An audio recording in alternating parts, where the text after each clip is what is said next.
कर लीजिए कि ये हमारे पास एक कंडक्टर है, ये हमारे पास एक कंडक्टर दिया गया है जिसे मैंने इस तरीके से कनेक्ट किया है कि ये इसका ए पॉइंट है और इसका ये बी पॉइंट है। पॉइंट ए वाले को मैंने बैटरी के पॉजिटिव टर्मिनल से और पॉइंट बी साइड को मैंने बैटरी के नेगेटिव टर्मिनल से जोड़ दिया। अब हमें ये तो मालूम है कि इस कंडक्टर के अंदर जाहिर सी बात है फ्री इलेक्ट्रॉन्स हैं, तो तभी हम बात कर रहे हैं ना कि इसे हम लोग कंडक्टर तभी कह रहे हैं क्योंकि इसके अंदर फ्री इलेक्ट्रॉन्स हैं। जब हम इस कंडक्टर को बैटरी के साथ अप्लाई कर देते हैं तो अप्लाई करने के बाद ये होता है कि हमारे जो इलेक्ट्रॉन्स हैं एक इलेक्ट्रिक फील्ड ई के अंदर आ जाते हैं। जैसे कि अब तक हम बात करते आ रहे हैं कि एक इलेक्ट्रिक फील्ड ई प्रोड्यूस हो जाती है क्योंकि बैटरी के साथ जोड़ते ही एक इलेक्ट्रिक फील्ड प्रोड्यूस हो जाती है जो कि पॉजिटिव से नेगेटिव डायरेक्शन में होती है। और चूँकि ये पॉजिटिव से नेगेटिव है तो इलेक्ट्रॉन जो है एज अ रिएक्शन नेगेटिव से पॉजिटिव की तरफ जो है मूव करना शुरू कर देते हैं। अब हमारे जितने इलेक्ट्रॉन इस नेगेटिव साइड पे मूव करते हुए यहाँ पर नेगेटिव टर्मिनल की तरफ आते हैं और यहाँ से पॉजिटिव टर्मिनल के पास चले जाते हैं। अब ये बैटरी पे डिपेंड करता है कि बैटरी इन पॉजिटिव टर्मिनल को वो इतनी एनर्जी फ्राहम करे, इतनी एनर्जी इन्हें प्रोवाइड करे कि ये इस जितने भी इलेक्ट्रॉन यहाँ पर जमा हुए हैं यहाँ के पॉजिटिव टर्मिनल पर, वो इस पॉजिटिव टर्मिनल से मूव करते हुए दोबारा कंडक्टर के अंदर से फ्लो करते हुए नेगेटिव टर्मिनल तक आए ताकि इस कंडक्टर के अंदर से करंट पास कर सके। अगर यहाँ पर बैटरी उतनी एनर्जी नहीं देगी इलेक्ट्रॉन को पास करने के लिए आगे, तो करंट मज़ीद आगे नहीं गुजर सकता। तो इसका मतलब है जितनी एनर्जी ये पॉजिटिव टर्मिनल इलेक्ट्रॉन को देगा कि वो अब इस पॉजिटिव टर्मिनल से नेगेटिव टर्मिनल की तरफ मूव करें, तो उस एनर्जी को हम लोग कहते हैं कि ये ईएमएफ एनर्जी है, ये ईएमएफ है बैटरी की। यानी कि हमें ये तो मालूम है कि इलेक्ट्रॉन जो है वो नेगेटिव से पॉजिटिव तक मूव करती हैं, यानी कि जितने इलेक्ट्रॉन नेगेटिव टर्मिनल तक आ गए हैं तो नेगेटिव से इन्हें यहाँ पर पॉजिटिव के पास चले जाना चाहिए, बल्कि ये जाते भी हैं। आगे से इस बैटरी पर डिपेंड करता है कि ये अपने पॉजिटिव टर्मिनल पर आने वाले सारे के सारे इलेक्ट्रॉन को इतनी एनर्जी प्रोवाइड करे कि वो दोबारा कंडक्टर के अंदर से गुजर कर करंट को पास आउट जो है करंट को गुजरने के काबिल बना सके। तो जितनी एनर्जी ये बैटरी फ्राहम करती है या जितनी एनर्जी इस बैटरी को ज़रूरत होती है इलेक्ट्रॉन को पास करने के लिए, इलेक्ट्रॉन को आगे पहुंचाने के लिए, इलेक्ट्रॉन को देने के लिए, उस एनर्जी को हम कहते हैं कि ये ईएमएफ एनर्जी है। फर्ज कर लीजिए कि इस बैटरी को तकरीबन 2 जूल जो है एनर्जी रिक्वायर्ड है इन इलेक्ट्रॉन को इस टर्मिनल से दोबारा कंडक्टर के अंदर भेजने के लिए या दोबारा इस पॉजिटिव टर्मिनल से नेगेटिव टर्मिनल तक लाने के लिए। वो 2 जूल है, तो इसका मतलब है उस सिचुएशन में जो बैटरी की ईएमएफ है वो भी 2 जूल होगी। तो इसका मतलब है कि बेसिकली हमारी ईएमएफ वो एनर्जी है जो बैटरी प्रोवाइड करती है उन इलेक्ट्रॉन को जो पॉजिटिव टर्मिनल पर होते हैं। बैटरी उन्हें वो एनर्जी देती है कि वो पॉजिटिव टर्मिनल से दोबारा मूव करके नेगेटिव टर्मिनल तक आएँ और करंट के फ़्लो को जो है वो कैरी ऑन रखें, उसके फ़्लो को जो है वो डिस्कनेक्ट ना करें बल्कि कनेक्ट ही रखें। अब फर्ज कर लीजिए कि ये आपके पास एक सेल है, ये एक सेल है और यहाँ पर इस तरीके से ये इसके साथ नेगेटिव टर्मिनल और ये पॉजिटिव टर्मिनल है। सेल के अंदर जिस तरीके से होता है ये आपके पास एक सेल है, यहाँ पर ईएमएफ होती है। इसके बाद इसे हम लोगों ने जो है कनेक्ट किया हुआ है एक बैटरी के साथ, एक बैटरी नहीं बल्कि बैटरी तो हम लोगों ने लगा दी यहाँ पर एक वोल्ट मीटर जो कि मेजर कर सके पोटेंशियल डिफरेंस को। यहाँ से हम लोगों ने इसे यहाँ पर कनेक्ट कर दिया, इस तरीके से इसे भी कनेक्ट कर दिया, इसे भी कनेक्ट कर दिया। यहाँ पर हम लोगों ने एक स्विच लगा दिया इस तरीके से और यहाँ पर जो है वो रेजिस्टेंस आ गई। ये तो सेल की इंटरनल रेजिस्टेंस है आर, और ये जो है यहाँ पर सेल है या कोई भी सोर्स कह लीजिए, कोई भी सोर्स है उसकी एक इंटरनल रेजिस्टेंस है आर और ये उस सोर्स के टर्मिनल है जिसकी ईएमएफ ई है। और यहाँ पर एक रेजिस्टेंस सर्किट की है जो कि कैपिटल आर है। ये वोल्टमीटर इसलिए लगाया गया ताकि ये मेजर कर सके इस सर्किट में से गुजरने वाले पोटेंशियल डिफरेंस को। अब ये देखा जाए कि ये रेजिस्टेंस आर है, इसमें से आई करंट पास करता चला जाएगा इस फॉर्म में। अब हम लोगों को ये मालूम है कि according to law of conservation of energy जितनी पावर प्रोड्यूस हुई है उतनी ही कंज्यूम्ड होनी चाहिए, या इस तरह से कह लीजिए कि पावर इनपुट जो है इनपुट बराबर होना चाहिए पावर आउटपुट के। बट ऐसा होता नहीं है क्योंकि हमें मालूम है कि अभी हम लोगों ने पिछले टॉपिक में कवर किया पावर डेसिपेशन। यहाँ पर एक बैटरी की इंटरनल एनर्जी भी है, एक जो है सोर्स की इंटरनल एनर्जी भी है और दूसरी हमारे सर्किट की भी एनर्जी वो जो है यहाँ पर हमारा जो सोर्स है उसकी एक इंटरनल रेजिस्टेंस आर है और दूसरी बात कि हमारा जो सर्किट है उसकी भी एक रेजिस्टेंस है कैपिटल आर। तो इन दोनों रेजिस्टेंस की वजह से यहाँ पर पावर लॉसेस हो जाते हैं, पावर डेसिपेट हो जाती है जिसकी वजह से पावर जो है कंजर्व नहीं रहती। लेकिन फिर भी हम इसी फॉर्मूले को इस्तेमाल करके देखते हैं कि पावर कितनी जो है डेसिपेट हो जाती है। ये ईएमएफ का जो फॉर्मूला है इस केस में वो क्या बनता है। पावर इनपुट तो वही पावर होगी जो इस सोर्स की है पावर, ई इसे लिख लेते हैं क्योंकि इस सोर्स के पास हम लोगों ने ई का साइन दिया है, ईएमएफ लगाया। ईएमएफ जो है ई से रिप्रेजेंट की जाती है तो यहाँ पर भी ई लगा लिया। और ये जो ईएमएफ है इस सेल की, ये दो चीज़ों में कंज्यूम्ड हो जाती है। एक तो कुछ इस सर्किट इस सोर्स के अंदर कंज्यूम्ड हो जाती है, और जो दूसरी है वो इस सर्किट की रेजिस्टेंस भी तो कंज्यूम्ड करती है ना। तो यहाँ पर पावर आई इंटू आर और plus I into P I into capital R. ये आर हमारे सर्किट की रेजिस्टेंस है और ये आर हमारे सोर्स की इंटरनल रेजिस्टेंस है। अब हमारे पास जो पावर आउटपुट है वो इस तरीके से आ गई कि हमें मालूम है कि पावर को हम लोग V इंटू आई के फॉर्म में लिख सकते हैं। अभी हम लोग बात करेंगे कि पोटेंशियल डिफरेंस और ईएमएफ में बेसिकली फ़र्क क्या है, लेकिन अब चूँकि हम ईएमएफ की बात कर रहे हैं, चूँकि ये सोर्स की है, तो यहाँ पर हम लोगों ने E इंटू आई लिख लिया।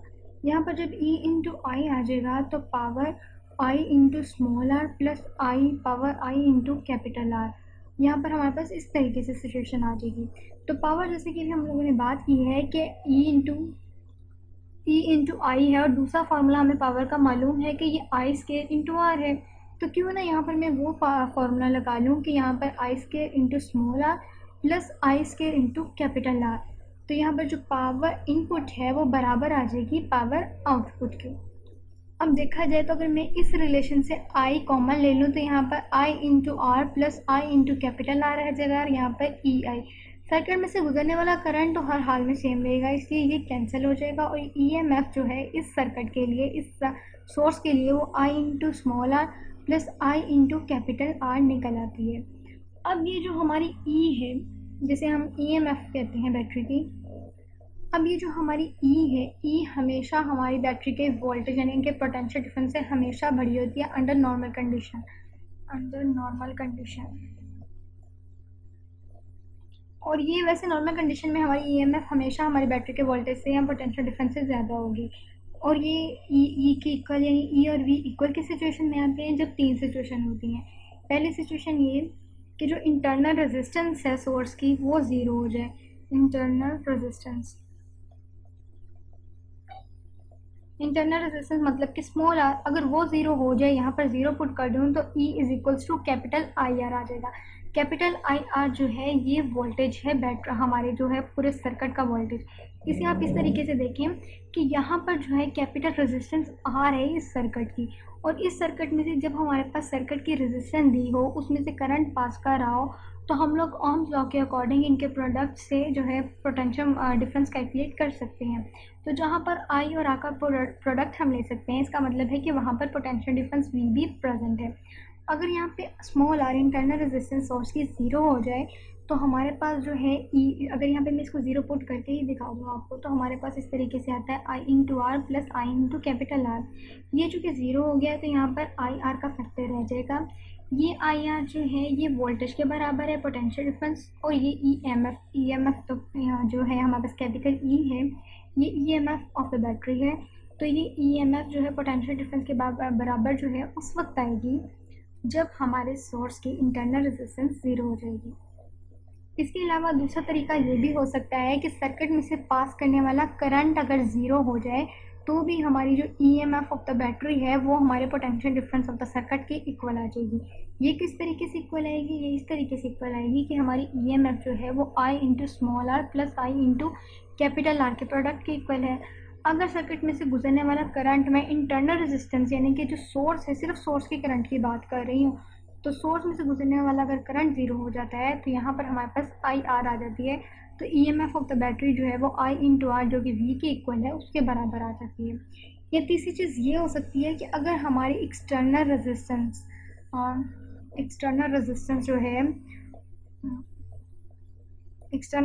जो है हमारी कैपिटल आर है, इंटरनल रेजिस्टेंस स्मॉल आर है जो कि सोर्स की, और कैपिटल रेजिस्टेंस जो है वो एक्सटर्नल रेजिस्टेंस है पूरे सर्किट की। तो अगर कैपिटल रेजिस्टेंस जो है इन्फिनिटी हो जाती है तो उस सिचुएशन में भी हमारा जो ईएमएफ है वो बराबर आ जाएगी हमारे वी के। अब आप इससे कंफ्यूज हो रहे होंगे कि अगर आर जो है वो इन्फिनिटी है तो वी जो है वो ई के इक्वल कैसे आ सकता है। इस वाले फॉर्मूले पे अगर आप गौर करें तो I is equals to V by R है। हमने कहा कि हमने आर को जो है वो इन्फिनिटी कर दिया, इसका मतलब है v divided by infinity. Something divided by infinity हो तो इसका मतलब है वो चीज़ ज़ीरो हो जाती है। इसका मतलब है सर्किट में से पास करने वाला करंट जो सोर्स के अंदर से पास करेगा वो ज़ीरो हो गया। तो जब ये वाला करंट ज़ीरो हो गया तो इसका मतलब है कि बेसिकली हमारे पास I इंटू आर का रिलेशनशिप बचता है इस इक्वेशन के थ्रू, तो वो जो है वो v के इक्वल है। तो इस तरीके से जो हमारे पास है ये सारी की सारी कंडीशन बताती हैं कि किन कंडीशंस के अंदर हमारी EMF of the battery potential difference के इक्वल आ जाती है। और अगर तीसरा केस हमारे पास ये भी हो कि हमें बताना हो कि हमारी ईएमएफ जो है वो कम किस सिचुएशन में होगी बैटरी से, बैटरी के पोटेंशियल डिफरेंस से, तो अगर ये हमें बताना होगा कि पोटेंशियल डिफरेंस से हमारी ईएमएफ किस वक्त कम होती है, तो ये उस वक्त कम होती है जब हमारी जो बैटरी है वो चार्ज हो रही हो, अभी चार्ज हुई नहीं हो बल्कि हो रही हो। तो उस सिचुएशन में हमारी जो ईएमएफ है, बैटरी इज बीइंग चार्ज, तो उस सिचुएशन में हमारी जो ईएमएफ है वो पोटेंशियल डिफरेंस से कम हो जाती है। तो ये कुछ केसेस हैं कि हमारी ईएमएफ किस सिचुएशन में बैटरी के किस सिचुएशन में पोटेंशियल डिफरेंस के इक्वल होती है, किस कंडीशन के अंदर उससे कम होती है और किस कंडीशन के अंदर हमारी ईएमएफ पोटेंशियल डिफरेंस से बड़ी होती है। ईएमएफ और पोटेंशियल डिफरेंस के दरमियान जो बेसिकली डिफरेंस है, पहले तो इनकी सिमिलैरिटीज़ देख लेते हैं ना। इनकी सिमिलैरिटीज़ क्या है? Similarities between E and V, यानी ये हमारा पोटेंशियल डिफरेंस है और ये हमारी ईएमएफ है। ये हमारा सर्किट है इस तरीके से। ये मैं पहले सर्किट बना दूँ ताकि मैं आपको आसानी से समझा सकूँ। ये हमारा सोर्स है जैसे कि अभी हम लोगों ने इसे इस्तेमाल किया और इस तरीके से हम लोगों ने इसे रेजिस्टेंस के साथ कनेक्ट कर दिया। यहाँ पर हम लोगों ने पोटेंशियोमीटर नहीं लगाया जो कि पोटेंशियल डिफरेंस को मेजर कर सके। ये हमारी E है, ये हमारी इंटरनल रेजिस्टेंस और ये हमारी एक्सटर्नल रेजिस्टेंस। करंट के फ्लो की डायरेक्शन पॉजिटिव टू नेगेटिव होती है, ये पॉजिटिव टर्मिनल और ये नेगेटिव टर्मिनल।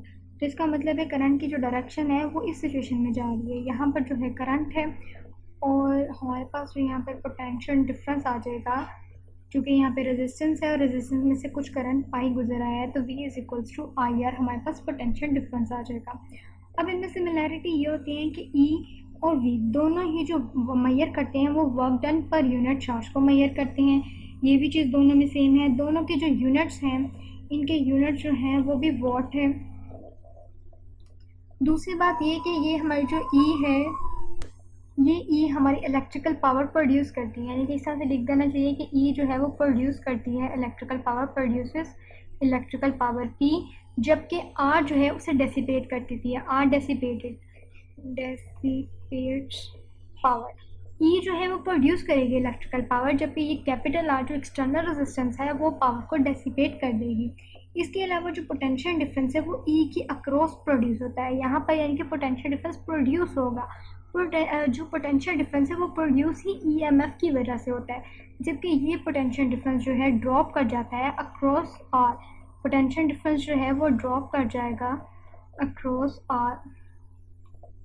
तो इसका मतलब है कि हमारी ईएमएफ जो है वो प्रोड्यूस करती है हमारे पोटेंशियल डिफरेंस को, जो कि ड्रॉप हो जाता है या डेसिपेट हो जाता है अक्रॉस आर। हमारी इलेक्ट्रिकल पावर भी प्रोड्यूस होती है ईएमएफ की वजह से, और ईएमएफ जो है वो पावर को प्रोड्यूस करती है जबकि वो डेसिपेट हो जाती है एक्सटर्नल रेजिस्टेंस आर में। जैसे कि हम लोगों ने डेफिनेशन में ही कहा था कि ईएमएफ वो एनर्जी है जो बैटरी का पॉजिटिव टर्मिनल उन इलेक्ट्रॉन्स को देता है पॉजिटिव टर्मिनल से मूव करने के लिए, क्योंकि इलेक्ट्रॉन नेगेटिव टर्मिनल तो आ जाते हैं और वो आते इसलिए क्योंकि एक इलेक्ट्रिक फील्ड इंट्रोड्यूस हो जाती है। अब जब वो एक नेगेटिव टर्मिनल तक आ गए हैं और यहाँ से पास करके पॉजिटिव टर्मिनल तक भी पहुँच गए हैं, अब ये ईएमएफ का ही काम है कि वो यहाँ पर पॉजिटिव टर्मिनल पर मौजूद इलेक्ट्रॉन्स को इतनी एनर्जी देती है कि वो इलेक्ट्रॉन्स दोबारा पॉजिटिव टर्मिनल से मूव करके पूरे सर्किट में से पास करते हुए दोबारा नेगेटिव टर्मिनल पर आ जाए। अगर ईएमएफ ही बैटरी के अंदर ना हो तो हमारे बैटरी के सर्किट के अंदर से करंट नहीं गुजर सकता। तो ईएमएफ जो है वही हमारे पोटेंशियल डिफरेंस को प्रोड्यूस करती है, और ये पोटेंशियल डिफरेंस जो है हमारे पास प्रोड्यूस होता है V की फॉर्म में। पोटेंशियल डिफरेंस जो है ये जो है ड्रॉप हो जाता है, या इसकी वैल्यू जो कम हो जाती है वो रेजिस्टेंस R के अक्रॉस ये ड्रॉप कर जाता है। ईएमएफ जो है ये वो पोटेंशियल डिफरेंस होता है जो सर्किट में उस वक्त होता है जब कोई भी करंट फ्लो ना कर रहा हो, जबकि जो हमारा पोटेंशियल डिफरेंस V है ये उस वक्त होता है जब सोर्स में से कुछ मिकदार में करंट जो है पास कर रहा हो। बेसिकली हमें ये कहना चाहिए कि जो हमारा ईएमएफ है ये कॉज है और हमारा जो पोटेंशियल डिफरेंस है ये इफेक्ट ऑफ ईएमएफ है। ईएमएफ के इफेक्ट की वजह से ही हमारा जो पोटेंशियल डिफरेंस है वो प्रोड्यूस होता है। वोल्ट मीटर जो है, अगर वोल्ट मीटर को हम सर्किट में लगा लें तो वो ईएमएफ को उस वक्त मेजर करता है जब आपका सर्किट जो है वो ओपन होता है, और अगर वोल्ट मीटर को आप सर्किट में लगाएं और उस वक्त सर्किट क्लोज हो तो वो उस वक्त ईएमएफ नहीं बल्कि पोटेंशियल डिफरेंस को मेजर करता है। तो ये इनकी कुछ सिमिलैरिटीज़ और डिफरेंसेस थे कि आपस में किस तरह से मैच करते हैं, बल्कि डिफरेंसेस भी मैंने बता ही दिए, तो यहाँ पर डिफरेंसेस भी लिख लेते हैं यार एन सी एस की डिफरेंसेस। तो इस तरीके से इनमें कुछ जो है वो सिमिलैरिटीज़ भी हैं और डिफरेंसेस भी। एक बार फिर रिपीट कर लेते हैं कि इनमें सिमिलैरिटीज़ ये हैं कि दोनों ही जो हैं वो work done divided by per unit charge हैं, दोनों के यूनिट वोल्ट होते हैं, और ईएमएफ जो है वो इलेक्ट्रिक पावर प्रोड्यूस करती है, जबकि आर की वजह से वो पावर डेसिपेट हो जाती है। इलेक्ट्रिक ईएमएफ की वजह से जो है इस सोर्स के अंदर पोटेंशियल डिफरेंस प्रोड्यूस होता है, जबकि वो पोटेंशियल डिफरेंस इस आर की वजह से जो कि एक्सटर्नल रेजिस्टेंस है इसके अक्रॉस ड्रॉप कर जाता है। डिफरेंस में हमारे पास ये आ जाता है कि जो हमारी ईएमएफ है वो उस वक्त सोर्स में मेजर की जाती है जबकि कोई करंट इस सोर्स के अंदर से पास नहीं कर रहा होता, तो उस वक्त जो बैटरी की ईएमएफ है उसे पोटेंशियल डिफरेंस नहीं बल्कि ईएमएफ कहते हैं। और अगर हमारे पास कुछ करंट सम एक्सटेंट में कुछ मिकदार में करंट इस सोर्स से पास कर जाए तो उस सिचुएशन में हम कहेंगे अब बैटरी का पोटेंशियल डिफरेंस मेजर किया जा रहा है। इसके अलावा अगर आपको ईएमएफ, और दूसरी बात ये कि ईएमएफ जो है हमारे कॉज होती है और उसकी वजह से, उसकी इफेक्ट की वजह से पोटेंशियल डिफरेंस प्रोड्यूस होता है। अगर आप सर्किट में यहाँ पर जो है वोल्ट मीटर लगा दें और सर्किट को ओपन रखें, स्विच क्लोज ना करें, तो उस सिचुएशन में आपके पास जो पोटेंशियल डिफरेंस होगा वो ईएमएफ होगी, और अगर सर्किट क्लोज हो तो वोल्ट मीटर मेजर करेगा पोटेंशियल डिफरेंस वी को मेजर करेगा, ईएमएफ को मेजर नहीं करेगा। तो ये ईएमएफ है कि बैटरी में किस वक्त होती है और इसे हम लोग किस तरीके से और कहाँ कहाँ पर इस्तेमाल करते हैं, ये इसका कुछ कंसेप्ट था जिसके बारे में हमने आज पढ़ा है।